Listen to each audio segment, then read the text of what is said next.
деп жүрген едім. Исатайдың барында екі тарлан бередім. Қай қазақтан кемедім, бір қазақпен тең едім.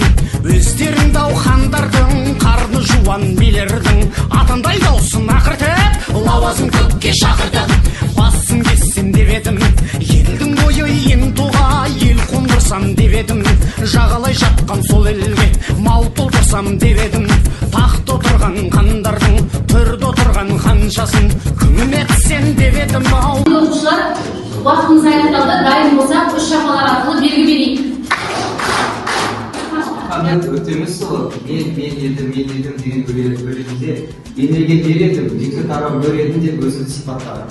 Жарайсың. Махамбеттің бойындағы ерлік пен қайсарлық оның әрбір өлең шумақтарынан айқын байқалады. Оның мен едім атты өлеңінде жақын дос Исатайдан айырылғанын және оған қалай ауыр тигенін аңғаруға болады. Сонымен қатар ол өлең жолдарында Исатайға қанша күш көрсетуі және тағы басқа мәселелер қозғалған. Алла оның өлеңінің мағынасы Исатайдың барында өзін тарлан көріп берілей сезді. Жарайсыңдар балалар, тамаша, отыра қойыңдар. Махамбет өлеңі мен едім деген өлеңінде мен не істедім деген сұраққа тақта отырған хандардың, төрде отырған ханымның жетім етсем деп едім, әже деген сәбиін жетім етсем деп едім деп жауап берген.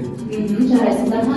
Махамбет өтеміз сол өлеңдердің өлеңінде мен естімедім деген сұраққа еңсесі биік ауылда еріксіз кірсем деп едім, керек есін кестіреп оқу етсем деп едім, туыр жолын кестіреп оқу етсем деп едім деп жауап берген. Тамаша, жарайсың Мунира.